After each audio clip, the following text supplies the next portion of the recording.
Apakah tumbuhan putri malu menunjukkan respon ketika disentuh? Bagaimana bentuk responnya? Untuk menjawab soal ini, kita akan mempelajari terlebih dahulu mengenai gerakan-gerakan yang ada pada tumbuhan. Sebagai makhluk hidup, tumbuhan memiliki ciri-ciri yang dimilikinya, yaitu salah satunya adalah memiliki sifat iritabilitas atau peka terhadap rangsang. Dalam memberikan responnya, tumbuhan akan mengalami suatu pergerakan, di mana bergerak juga merupakan salah satu ciri makhluk hidup. Nah, gerakan pada tumbuhan ini tidaklah sama dengan gerakan yang terjadi pada hewan maupun manusia.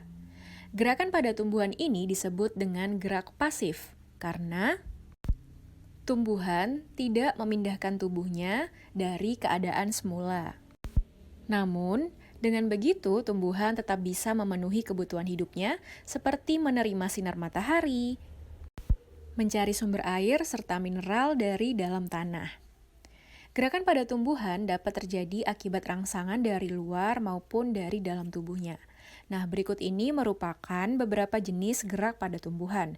Yang pertama, ada gerakan nasti. Gerakan ini merupakan gerakan yang arahnya tidak dipengaruhi oleh datangnya stimulus. Jadi, arah gerakan tumbuhan nanti tidak mengikuti arah datangnya rangsangan. Contohnya adalah niktinasti, yaitu gerakan yang dipengaruhi oleh keadaan gelap. Misalkan pada tanaman kacang polong yang akan melakukan gerakan tidur pada saat malam hari. Kemudian ada seismonasti yang bisa dilihat pada putri malu yang apabila disentuh akan menguncupkan daunnya. Kemudian ada termonasti. Termonasti ini dipengaruhi oleh suhu. Bisa dilihat pada bunga tulip yang akan mekar pada saat suhu mulai naik. Kemudian ada fotonasti. Fotonasti ini dipengaruhi oleh rangsangan berupa cahaya matahari, di mana dapat dilihat pada tanaman bunga pukul 4 yang akan mekar pada saat matahari menyinarinya di sore hari. Kemudian ada nasti kompleks. Nasti kompleks ini merupakan gerakan yang rangsangannya lebih dari satu. Contohnya pada saat proses membuka dan menutupnya stomata, di mana yang memberikan rangsang tidak hanya satu, yaitu ada cahaya, kemudian ada suhu, pH, serta kadar air yang cukup. Selanjutnya, gerakan tumbuhan ada yang dinamakan dengan tropisme. Tropisme ini merupakan gerakan tumbuhan yang arahnya mengikuti arah stimulus. Contohnya yaitu yang pertama ada geotropisme. Geotropisme ini dipengaruhi oleh gaya gravitasi bumi. Kemudian ada fototropisme yang dipengaruhi oleh sinar matahari.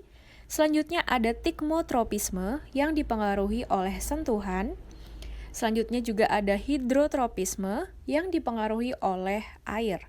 Kemudian ada termotropisme yang dipengaruhi oleh suhu. Dan yang terakhir ada kemotropisme yang dipengaruhi oleh zat kimia.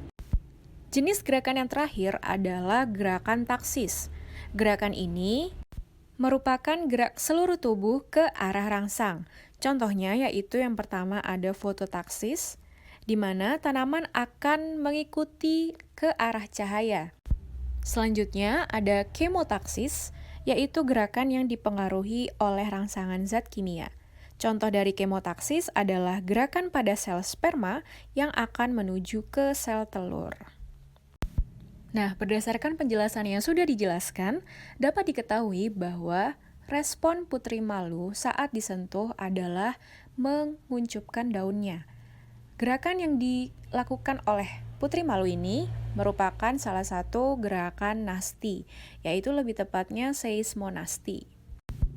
Respon dari putri malu yaitu akan menguncupkan daunnya bila terjadi sentuhan. Tujuannya adalah sebagai pertahanan diri dari predator yang akan memangsanya. Karena pada saat dia menguncupkan daunnya, hewan atau herbivor yang akan memakannya akan mengira bahwa tanaman tersebut sudah layu ataupun mati, sehingga predator tidak akan lagi berminat untuk memakannya.